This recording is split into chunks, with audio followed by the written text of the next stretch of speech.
आइए बच्चों, Uma Hindi YouTube classes में आपका हार्दिक स्वागत है। आज हम पढ़ने जा रहे हैं कुंवर नारायण। कुंवर नारायण, इनका जन्म 19 सितंबर सन 1927 उत्तर प्रदेश में हुआ।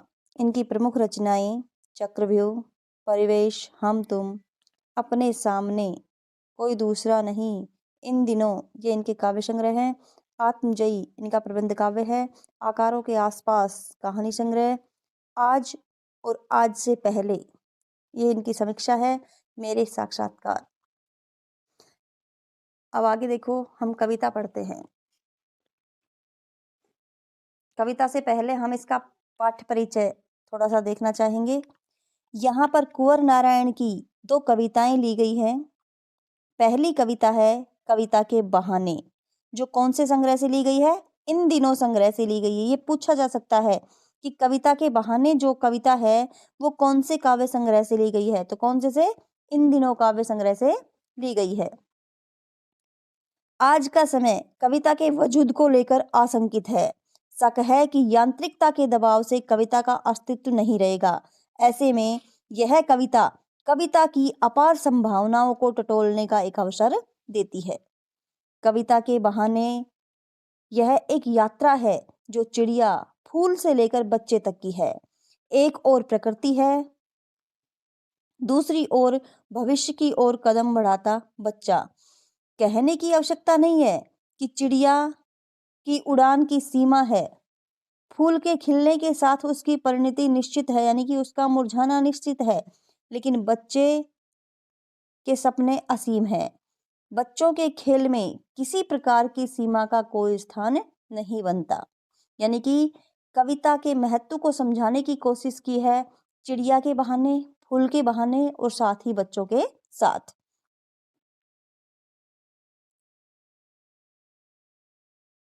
बच्चों के खेल में किसी प्रकार की सीमा का कोई स्थान नहीं होता। कविता भी शब्दों का खेल है और शब्दों के इस खेल में जड़, चेतन, अतीत और वर्तमान और भविष्य सभी उपकरण मात्र हैं। यानी कि जिस प्रकार से बच्चा खेलता है तो बच्चों के खेल में बच्चे पता नहीं किन किन चीजों को उपकरण बना लेते हैं। वैसे ही कविता भी एक शब्दों का खेल है और इस शब्दों के खेल में अतीत, वर्तमान और भविष्य सभी एक उपकरण मात्र हैं। इसलिए जहां कहीं रचनात्मक ऊर्जा होगी वहां सीमाओं के बंधन खुद ब खुद टूट जाते हैं, और वो चाहे घर की सीमा हो, भाषा की सीमा हो या फिर समय की ही क्यों न हो। यानी इस प्रकार से यहाँ पर बच्चों के समान कविता को बताया गया है। चिड़िया और फूल से इसकी तुलना की गई है, तो चिड़िया और फूल से कविता को श्रेष्ठ बताया है तथा बच्चों के समान कविता को बताया है। तो आओ बच्चों, हम इसको पढ़ते हैं। कविता एक उड़ान है चिड़िया के बहाने। कविता की उड़ान भला चिड़िया क्या जाने, बाहर भीतर इस घर उस घर, कविता के पंख लगा उड़ने के माने, चिड़िया क्या जाने। कविता एक उड़ान है चिड़िया के बहाने। जिस प्रकार से चिड़िया उड़ान भरती है वैसे ही कविता भी उड़ान भरती है। यानी कि कवि कल्पनाओं के पंख लगा करके कविता की उड़ान भरता है। कविता की उड़ान भला चिड़िया क्या जाने।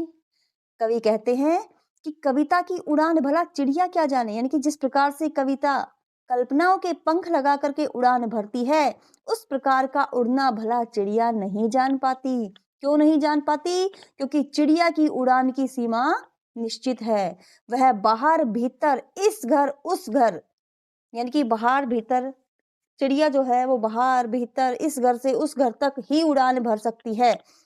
लेकिन कविता के पंख लगा उड़ने के माने चिड़िया क्या जाने। कविता भावनाओं और विचारों रूपी पंख लगा करके जो उड़ान भरती है, कल्पनाओं रूपी पंख लगा करके जो उड़ान भरती है, उस प्रकार का उड़ना चिड़िया नहीं जान पाती। तो इसलिए यहाँ पर कवि ने चिड़िया की उड़ान से कविता को श्रेष्ठ बताया है कि कविता की उड़ान जो है वो चिड़िया से कहीं श्रेष्ठ है। कविता एक खिलना है फूलों के बहाने। तो यहाँ पर कवि ने चिड़िया से तुलना की कविता की, तो कविता को श्रेष्ठ बताया। अब यहाँ पर कवि फूलों से कर रहे हैं। कविता एक खिलना है फूलों के बहाने। कविता का खिलना भला फूल क्या जाने, बाहर भीतर इस घर उस घर, बिना मुरझाए महकने के माने, फूल क्या जाने। अब यहाँ पर देखो कि कविता एक खिलना है फूलों के बहाने। जिस प्रकार से फूल खिलते हैं वैसे ही कवि की कल्पना से कवि के विचार, उसमें भावनाएं शामिल होकर के एक कविता बनकर के तैयार होती है। कविता का खिलना भला फूल क्या जाने, लेकिन जिस प्रकार से कविता बनकर के तैयार होती है और अपना प्रभाव लोगों तक छोड़ती है, लोगों पर बिखेरती है, उस प्रकार का खिलना फूल नहीं जान पाता। फूल क्या जाने, अर्थात बता रहे हैं, तुलना कर रहे हैं कि कविता जिस प्रकार से खिलती है, अपना प्रभाव लोगों पर छोड़ती है, उस प्रकार का खिलना फूल नहीं जान पाता। क्यों? क्योंकि फूल के खिलने की सीमा भी निश्चित है।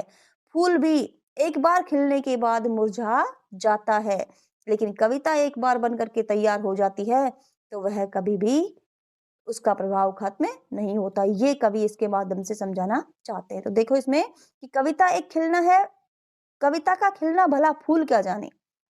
कविता जिस प्रकार से खिलती है उस प्रकार का खिलना फूल नहीं जान पाता। क्यों? क्योंकि बाहर भीतर इस घर उस घर कि कवि फूल का खिलने की जो सीमा है वो निश्चित है, उसे एक दिन मुरझाना पड़ता है, लेकिन बिना मुरझाए महकने के माने, माने मीन्स महत्व, कि बिना मुरझाए किस प्रकार से महका जाता है, इसका महत्व फूल नहीं जान पाता।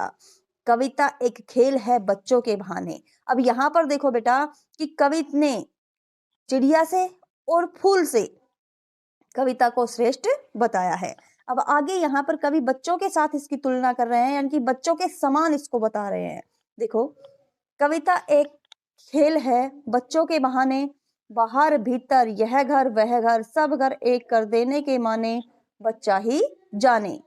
कविता एक खेल है बच्चों के बहाने, बाहर भीतर यह घर वह घर, सब घर एक कर देने के माने, बच्चा ही जाने। कि कविता एक खेल है बच्चों के बहाने, जिस प्रकार से बच्चे खेलते हैं उसी प्रकार से कवि भी कविता में शब्दों के साथ खेलता है। जिस प्रकार से बच्चा खेलता है उसी प्रकार से कवि भी शब्दों के साथ कविता बनाते समय एक प्रकार से खेलता है। तो यहाँ पर कवि कह रहे हैं कि बच्चा जिस प्रकार से खेल खेल में बाहर भीतर यह घर वह घर, यानी कि सब घरों को एक कर देता है। बच्चा खेलते खेलते कभी इस यहाँ से वहां, बाहर से भीतर, इस घर से उस घर में चला जाता है और वह किसी प्रकार का कोई फर्क नहीं करता, वह सभी घरों में समानता से चला जाता है। तो वैसे ही कविता भी सभी लोगों पर समान रूप से अपना प्रभाव छोड़ती है। सब घर एक कर देने के माने, जिस प्रकार से बच्चा खेल खेल में सभी घरों को एकता के सूत्र में बांध देता है, एक कर देता है, उसका महत्व बच्चा ही जानता है। वैसे ही कविता भी सभी अपने प्रभाव से सभी को एकता के सूत्र में बांध देती है। यानी कि जो भी कविता में जो भी विचार होते हैं, जो भावनाएं होती हैं, वो सब लोगों पर एक समान प्रभाव छोड़ती। कविता किसी प्रकार का कोई फर्क नहीं करती, वह सभी लोगों पर समान रूप से अपना प्रभाव छोड़ती है। तो इस प्रकार से चिड़िया के बहाने और चिड़िया के बहाने और फूलों के बहाने, यहाँ पर इनसे तो कवि ने कविता की तुलना की है, साथ ही बच्चों के समान कविता को बताया है। तो यहाँ पर पूछा जा सकता है कि कवि ने कविता को किसके समान बताया है, तो हम बताएंगे किसके समान, कि बच्चों के समान इसको बताया है, और चिड़िया की के साथ और फूल के साथ तो इसकी तुलना की गई है। अगली कविता है बात सीधी थी पर। तो ये कविता हम पढ़ेंगे, लेकिन इससे पहले हम इसका पढ़ेंगे परिचय। दूसरी कविता है बात सीधी थी पर, जो कोई दूसरा नहीं संग्रह में संकलित है। तो यहाँ वो कविता हमने पढ़ी थी वो तो इन दिनों संग्रह से ली गई थी, और ये जो कविता है ये कौन सी संग्रह से ली गई है, कोई दूसरा नहीं। कविता के में कथ्य और माध्यम के द्वंद्व को उकेरते हुए भाषा की सहजता की बात की गई है। हर बात के लिए कुछ खास शब्द नियत होते हैं, ठीक वैसे ही जैसे हर पेंच के लिए एक निश्चित खांचा होता है। अब तक जिन शब्दों को हम एक दूसरे के पर्याय के रूप में जानते रहे हैं, उन सब के भी अपने विशेष अर्थ होते हैं। अच्छी बात या अच्छी कविता का बनना सही बात का सही शब्द से जुड़ना होता है, और जब ऐसा होता है तो किसी दबाव या अतिरिक्त मेहनत की जरूरत नहीं होती। वह सहूलियत के साथ हो जाता है। अर्थात इसके माध्यम से कवि हमें बताना चाहते हैं, समझाना चाहते हैं कि यदि कोई सीधी सरल बात है तो हमें उसे सरल सीधे शब्दों में ही व्यक्त करनी चाहिए, उसमें कठिन शब्दों का प्रयोग नहीं करना चाहिए। यदि अपने पांडित्य प्रदर्शन के चक्कर में आकर के हम सीधी बात को कठिन बना देते हैं तो वह लोगों की समझ में नहीं आती और अपना प्रभाव खो देती है। तो कवि हमें समझाना चाहते हैं इसके जरिए, इसके माध्यम से ये बताना चाहते हैं कि यदि कोई सीधी सरल बात है तो हमें सीधे सरल शब्दों में ही उसे व्यक्त करना चाहिए। अपना पांडित्य प्रदर्शन दिखाने के चक्कर में, अपनी विद्वानता दिखाने के चक्कर में उसमें कठिन शब्दों का या क्लिष्ट शब्दों का प्रयोग नहीं करना चाहिए। तो अब आगे हम पढ़ेंगे इस कविता को। बात सीधी थी। बात सीधी थी पर, पहले हेडिंग देखो, बात सीधी थी पर। इसमें बताना क्या चाहते हैं कवि कि कथ्य और भाषा का सही सामंजस्य होना चाहिए। जो हम कह रहे हैं, जो हम कहना चाहते हैं, उसमें सही भाषा का सामंजस्य होना चाहिए, वरना वह अपना प्रभाव खो देता है। बात सीधी थी पर एक बार भाषा के चक्कर में जरा टेढ़ी फंस गई। कवि कह रहे हैं कि बात तो सीधी थी लेकिन भाषा के चक्कर में, यानी कि कठिन अपना विद्वानता दिखाने के चक्कर में जरा टेढ़ी फंस गई, यानी कि कवि ने उसमें कठिन शब्दों का प्रयोग कर दिया और वह टेढ़ी फंस गई, यानी कि और कठिन हो गई। उसे पाने की कोशिश में भाषा को उल्टा पलटा, तोड़ा मरोड़ा, घुमाया फिराया कि बात या तो बने या फिर भाषा से बाहर आए। अब कवि कह रहे हैं कि जैसी बात थी उसको उसी तरह से पाने की कोशिश में भाषा को उल्टा पलटा, तोड़ा मरोड़ा, अर्थात उसमें शब्दों का फेरबदल किया, घुमाया फिराया, यानी कि शब्दों को उल्टा पलटा, शब्दों को का फेरबदल किया कि बात या तो बन जाए या फिर इस कठिन भाषा से बाहर हो जाए, या फिर भाषा से बाहर आए, यानी कि जो कठिनता आ गई है उससे बाहर आए। लेकिन इससे भाषा के साथ साथ बात और भी पेचीदा होती चली गई। लेकिन इससे बात सरल और सीधी नहीं बनी बल्कि और भी पेचीदा होती चली गई, यानी कि और भी कठिन होती चली गई। कवि ने कोशिश की उसे सही करने की, लेकिन बात सही होने की बजाय और भी कठिन होती चली गई। सारी मुश्किल को धैर्य से समझे बिना मैं पेंच को खोलने के बजाय उसे बेतरह कसता चला जा रहा था। कवि कह रहे हैं कि सारी मुश्किल को धैर्य से समझे बिना, कि मेरे सामने जो मुश्किल खड़ी हुई है, बात कठिन हो गई है, उसको मैंने बिना धैर्य से समझे ही मैं पेंच को खोलने के बजाय, उसके रहस्य को जानने के बजाय कि किस कारण से यह बात इतनी कठिन हो गई है, उसको जानने के बजाय उसे बेतरह कसता चला जा रहा था, यानी कि उसमें कठिन शब्दों का प्रयोग मैं करता ही जा रहा था। क्यों करता जा रहा था कवि कठिन शब्दों का प्रयोग? क्योंकि इस कर्तव्य पर मुझे साफ सुनाई दे रही थी तमाशबीनों की शाबाशी और वाह वाह। कवि ने उस बात को समझा नहीं बल्कि उसमें कठिन शब्दों का प्रयोग करते ही जा रहे थे। क्यों?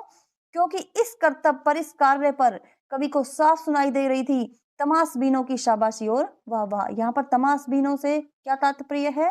पाठकगण और श्रोतागण, कि पाठकगण और श्रोतागणों की शाबाशी और वाह वाह, प्रशंसा उन्हें सुनाई दे रही थी। इसलिए कवि ने उस बात के कारण को नहीं जाना कि यह बात कठिन है कैसे हो गई। आखिरकार वही हुआ जिसका मुझे डर था, जोर जबरदस्ती से बात की चूड़ी मर गई। अब कवि कह रहे हैं कि आखिरकार वही हुआ जिसका मुझे डर था। कवि को इस बात का डर तो था कि यदि मैं इस प्रकार के कठिन शब्दों का प्रयोग करूंगा तो बात और अधिक कठिन हो जाएगी, वह सरल नहीं बनेगी और अपना प्रभाव खो देगी। इस बात का कवि को आभास था, तो डर था कवि को इस बात का कि जोर जबरदस्ती से बात की चूड़ी मर गई, कि भाषा में कठिन शब्दों का प्रयोग करने से भाषा और भी कठिन हो गई। बात की चूड़ी मर गई और बात ने अपना प्रभाव खो दिया। जो कथ्य था उसका प्रभाव खत्म हो गया और वह भाषा में बेकार घूमने लगी। कथ्य का प्रभाव खत्म हो गया और वह भाषा में महत्वहीन घूमने लगी, उसका कोई महत्व नहीं रहा। हारकर मैंने उसे कील की तरह उसी जगह ठोक दिया। अब कवि कह रहे हैं कवि ने बनाने की कोशिश की लेकिन बात नहीं बन पाई, तो कवि ने हार कर उसे कील की तरह वैसे ही ठोक दिया, उसी जगह ठोक दिया, वैसे के वैसे रख दिया। कवि ने हार करके उस बात को वैसे के वैसे छोड़ दिया। तो वह बात कैसी लग रही थी? ऊपर से ठीक ठाक पर अंदर से न तो उसमें कसाव था और न ही ताकत। जिस प्रकार से किसी पेंच की चूड़ियां मर जाती हैं और हम उसे कील की तरह वैसे ही ठोक देते हैं, उस चीज को रोकने के लिए हल्का सा उसे ठोक देते हैं, वैसे ही। और फिर उसमें क्या होता है, वो उसमें वैसा कसाव नहीं होता, वैसी ताकत रोकने की नहीं होती है जैसी पेंच में होती है। तो यहाँ कवि की बात नहीं बन पाई, तो कवि ने भी उस बात को वैसा का वैसा छोड़ दिया। तो वह ऊपर से तो ठीक ठाक लग रही थी, पर अंदर से न तो उसमें कसाव था और न ही ताकत, अर्थात उसमें लोगों को प्रभावित करने की शक्ति उसमें नहीं थी।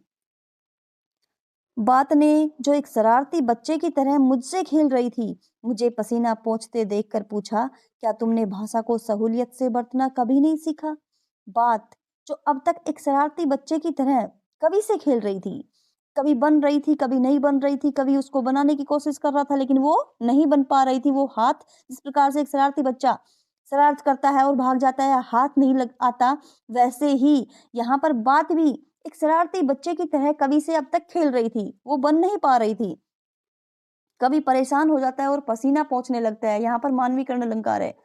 तो मुझे पसीना पोंछते देखकर, कवि को पसीना पोंछते देखकर बात ने पूछा कि क्या तुमने भाषा को सहूलियत से बरतना कभी नहीं सीखा? कि तुम एक कवि हो और तुम्हें पता होना चाहिए कि किस प्रकार के शब्दों का, किस प्रकार की भाषा का कथ्य को कहने में प्रयोग करना चाहिए।